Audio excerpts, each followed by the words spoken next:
അഫ്ഗാനിസ്ഥാനിലെ ഭൂകമ്പ ഇരകൾക്കായി പ്രാർത്ഥിച്ച് ലിയോ 14 പാപ്പ എല്ലാ ഇരകൾക്കും പരിക്കേറ്റവർക്കും കാണാതായവർക്കും വേണ്ടി പ്രാർത്ഥിക്കുന്നു. പ്രിയപ്പെട്ടവരെ നഷ്ടപ്പെട്ടവരോട് ഐക്യദാർഢ്യം പ്രകടിപ്പിക്കുന്നു. മുഴുവൻ അഫ്ഗാൻ ജനതയ്ക്കും ദൈവിക അനുഗ്രഹങ്ങൾ നേർന്ന് പ്രാർത്ഥിക്കുന്നുവെന്നും ടെലിഗ്രാം സന്ദേശത്തിൽ പാപ്പ പറഞ്ഞു. ഭൂകമ്പത്തിൽ 800-ലധികം പേർ മരിക്കുകയും ആയിരക്കണക്കിന് ആളുകൾക്ക് പരിക്കേൽക്കുകയും ചെയ്തു. അഫ്ഗാനിസ്ഥാനിലെ ഭൂകമ്പത്തിൽ കൊല്ലപ്പെട്ടവർക്കും പരിക്കേറ്റവർക്കും കാണാതായവർക്കും വേണ്ടി പ്രാർത്ഥനകളുമായി ലിയോ 14 പാപ്പ. പ്രിയപ്പെട്ടവരെ നഷ്ടപ്പെട്ടവരോട് ഐക്യദാർഢ്യം പ്രഖ്യാപിച്ച പാപ്പ മുഴുവൻ അഫ്ഗാൻ ജനതയ്ക്കും ദൈവാനുഗ്രഹങ്ങൾ നേർന്ന് പ്രാർത്ഥിച്ചു. ഓഗസ്റ്റ് 31 വൈകുന്നേരമാണ് കിഴക്കൻ അഫ്ഗാനിസ്ഥാനിൽ 6.0 തീവ്രത രേഖപ്പെടുത്തിയ ഭൂകമ്പമുണ്ടായത്.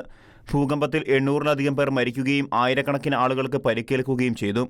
വത്തിക്കാൻ സ്റ്റേറ്റ് സെക്രട്ടറി കർദിനാൾ പിയത്രോ പരോളിൻ ഒപ്പുവെച്ച ടെലഗ്രാം സന്ദേശത്തിൽ പ്രിയപ്പെട്ടവരുടെ വേർപാടിൽ ദുഃഖിക്കുന്നവരോടും രക്ഷാപ്രവർത്തനത്തിൽ ഏർപ്പെട്ടിരിക്കുന്ന സന്നദ്ധ പ്രവർത്തകരോടും സിവിൽ അധികാരികളോടും തന്റെ ഹൃദയംഗമമായ ഐക്യദാർഢ്യം പാപ്പ പ്രകടിപ്പിച്ചു. പ്രാദേശിക സമയം രാത്രി 11:47 ഭൂകമ്പമുണ്ടായത്. നങ്കർഹാർ പ്രവിശ്യയുടെ തലസ്ഥാനമായ ജലാലാബാദിൽ നിന്ന് 27 കിലോമീറ്റർ വടക്ക് കിഴക്കായി 8 കിലോമീറ്റർ താഴ്ചയിലാണ് ഭൂകമ്പത്തിന്റെ പ്രഭവ കേന്ദ്രം.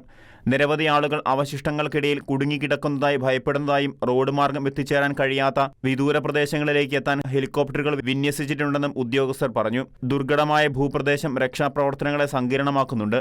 International desk Shekina news.